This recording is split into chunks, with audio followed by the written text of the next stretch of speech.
Hi friends, नमस्कार। मैं दीपक चौधरी आपके सामने एक बहुत ही खूबसूरत कहानी के साथ। दोस्तों, एक समय की बात है, एक पंडित जी थे।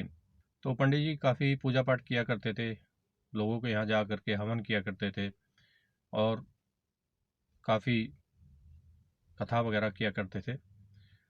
तो एक बार की बात है, वो अच्छे से नहा धो के तैयार हो करके वो कथा करने के लिए एक जजमान के पास जा रहे थे। तो अब रास्ते में होता क्या है, वो सड़क के किनारे जा रहे थे। सड़क में एक खड्डा था, वहाँ पे कुछ पानी भरा हुआ था। तभी एक कार वहाँ से तेज़ी से गुजरी और कार का पहिया उसमें जो खड्डा था उसमें ज़ोर से छपाक से हुआ। इससे होता क्या है कि पंडित जी के जो कपड़े हैं वो सब सन जाते हैं, ख़राब हो जाते हैं, उन पे छींट वगैरह आ जाती हैं। यहाँ तक कि पंडित जी के चेहरे पे भी काफ़ी कीचड़ आ जाता है, कीचड़ की छींटें आ जाती हैं। तो पंडित जी काफ़ी गुस्सा होते हैं। वो कार तो वहाँ से चली जाती है। अब बेचारे पंडित जी घर से काफ़ी दूर निकल चुके हैं और पैदल हैं, तो वो घर भी वापस नहीं जा सकते। अब जजमान के पास भी उन कपड़ों में नहीं जा सकते। अब बेचारे करें तो करें क्या। अब पंडित जी ने एक फैसला किया। गुस्सा तो उनको आ ही रहा था कि मैं इन कुछ पत्थरों को यहाँ इकट्ठा करके यहाँ झाड़ी के पीछे छुप के बैठ जाता हूँ। और पंडित जी ने कार का नंबर देख ही लिया था। तो ये सोच करके कि कार वापस आएगी तब मैं इससे बदला लूँगा, तो वो झाड़ी के पीछे छुप के बैठ जाते हैं। अब होता क्या है कि लगभग 1 घंटे के बाद कार फिर से वापस आती है। लगता है वो किसी को छोड़ने गए थे कहीं पे, तो वो वापस आ रही है। अब पंडित जी नंबर देख करके उस कार को पहचान लेते हैं और तुरंत से खड़े होकर के, और जैसे ही कार उनके सामने से गुजरती है तो कार में पत्थर मारते हैं। तो पत्थर मारते हैं तो जो पीछे सेठ बैठे होते हैं, कार की जो खिड़कियां हैं, जो शीशे हैं वो खुले होते हैं।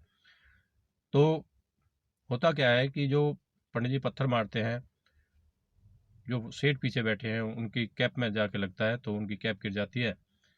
अब कार थोड़ी सी आगे निकलती है, तभी पंडित जी एक पत्थर और मारते हैं तो पीछे वाला जो शीशा है वो टूट जाता है। अभी थोड़ी देर आगे चलने के बाद कार रुक जाती है और कार से एक सेठ निकल के आते हैं और वो पंडित जी से आकर के पूछते हैं, तुमने पत्थर क्यों मारा और तुम्हारी ऐसी हिम्मत क्यों हुई, मैं पुलिस में कंप्लेन करूंगा। तो इतना कहते ही पंडित जी उससे गुथ जाते हैं और जो सेठ हैं उनको कौलिया भर के वो उस खड्डे में गिरा देते हैं। अब होता क्या है कि खड्डे के अंदर जो सेठ है वो लंबे हो जाते हैं और उनके ऊपर पंडित जी बैठ जाते हैं।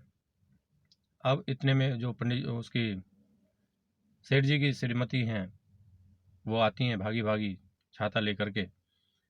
तो ऊपर से पंडित जी के ऊपर नोकदार छाते का वार करने लग जाती हैं। तो पंडित जी काफ़ी समझाते हैं कि मैं औरतों पे हाथ नहीं उठाता, मैं औरतों की काफ़ी रिस्पेक्ट करता हूँ, इज्जत करता हूँ, आप जाइए यहाँ से। लेकिन वो औरत नहीं मानती हैं। तो अब पंडित जी फिर खड़े होते हैं, खड़े होकर के वो छाता लेकर के झाड़ियों में दूर फेंक देते हैं। अब ये सब देख करके काफ़ी भीड़ इकट्ठी हो जाती है वहाँ पे। जब काफ़ी भीड़ इकट्ठी हो जाती है, कुछ लोग कहते हैं भाई इसके ड्राइवर को भी बुलाओ बुलाओ यहाँ पे। तो ड्राइवर भी आ जाता है। अब भीड़ ड्राइवर को भी पकड़ लेती है। अब पंडित जी कहते हैं, बताओ दोस्तों, इनको क्या सज़ा दी जाए। तो भीड़ में जितने लोग इकट्ठे होते हैं वो कहते हैं, इनको कान पकड़ के उठक बैठक लगवाई जाए, लगभग 100 उठक बैठक लगवाई जाए, तब इनकी अकाल ठिकाने आ जाएगी। और ये आसपास देख के चलेंगे, ये लोग आस पास में देखते नहीं हैं, रोड से निकलते हुए किसी व्यक्ति को देखते नहीं हैं। इनको देख करके कार धीरे करना चाहिए, जिससे कि लोगों के ऊपर छींटे ना जाएं। ये लोग कार चलाने वाले सब ऐसे ही होते हैं। तो इतना कह करके सब कहते हैं हाँ हाँ इनको सज़ा मिलनी चाहिए। तो अब पंडित जी कहते हैं सेठ जी से कि आप कान पकड़ के उठक बैठक लगाइए और आपकी श्रीमती गिनती करेंगी कि आपने कितनी उठक बैठक लगाई है। तो आप भी ऐसा कीजिए और ये ड्राइवर साहब हैं, ये भी ऐसे ही करेंगे। अब दोनों को बोलते हैं उठक बैठक लगाने के लिए। अब वो ड्राइवर तो बेचारा स्टार्ट कर देता है उठक बैठक लगाना, लेकिन जो सेठ जी हैं वो नहीं करते शुरू। अब पंडित जी कहते हैं उठक बैठक लगाते हो या फिर मैं आपकी कार में धक्का लगवा करके वहाँ खाई के अंदर गिरवा दूँ इसको, काफ़ी लोग हैं, उसको पलट सकते हैं। तो वो बोले नहीं नहीं ठीक है, आप कार को कुछ मत कीजिए, मैं उठक बैठक लगाता हूँ। तो उठक बैठक लगाते हुए सेठ जी कहते हैं मुझे माफ़ कर दीजिए, आगे से ऐसी गलती नहीं होगी, अब मुझे जाने दीजिए, छोड़ दीजिए। तो पंडित जी को दया आ जाती है।